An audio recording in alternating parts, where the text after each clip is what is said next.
Bon, la crise au Sahel peut être résumée comme la crise de l'État post-colonial, qui n'est pas arrivé à satisfaire les besoins de base de la population, les besoins alimentaires, les besoins de sécurité, et qui est confronté à des forces qui veulent remettre en cause et qui veulent le déstabiliser pour instaurer un autre ordre. Je pense que de façon générale, on peut résumer cette crise-là comme une crise de légitimité de l'État qui est contestée.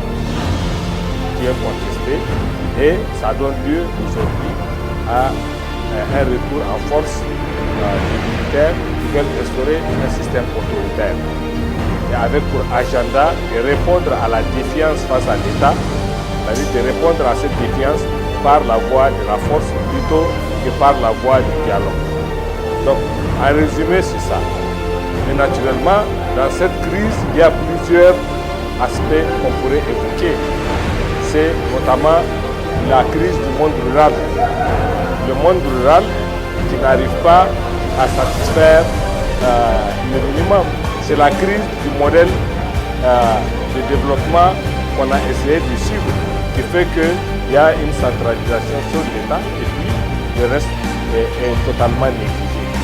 C'est aussi une crise, disons, de l'intégration de certaines communautés à l'intérieur du cadre étatique. Parce que le cadre même étatique est fortement contesté par certaines communautés, notamment quand on prend le nord du Mali, un peu ici au Niger, il y a des revendications irrédentistes, des revendications même indépendantistes.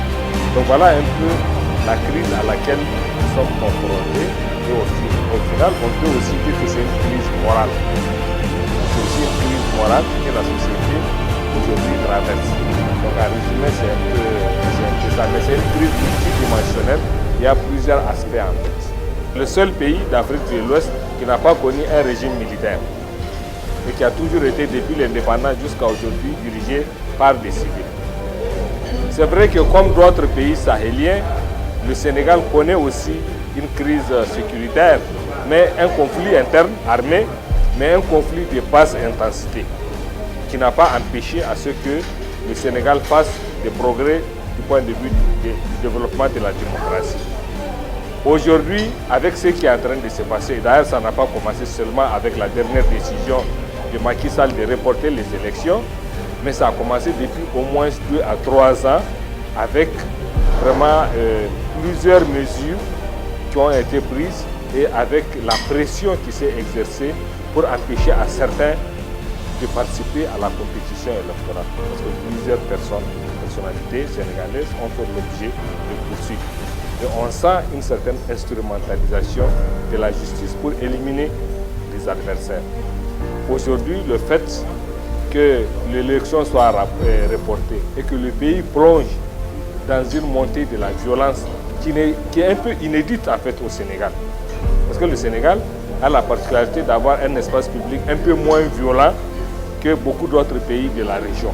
Et donc c'est quand même un recul très grave et ça fait que tous les acquis de la démocratie peuvent être cassés de deux façons. Soit Macky Sall est balayé par des militaires et ça sera le cas comme pour les autres pays du Sahel, ce serait très grave, ou même s'il n'est pas renversé, mais en fait il se transforme en un régime autoritaire qui dénie aux autres acteurs un certain nombre de droits. Et donc ça dit qu'il y a un truc autoritaire que dans tous les cas qui se dessinent au Sénégal, et c'est assez dangereux pour le pays et pour l'ensemble de la région. Donc c'est pour ça que nous condamnons ce qui se passe et nous souhaitons qu'il y ait un climat de dialogue, de discussion pour résoudre les problèmes politiques, notamment les problèmes liés aux élections. Ça doit pouvoir se régler par la voie de la discussion, du dialogue. Et c'est ce qui manque dans le système ou dans le cadre démocratique. Pour la plupart des pays de la région, c'est la discussion comme alternative à la violence et aux logiques des rapports de force.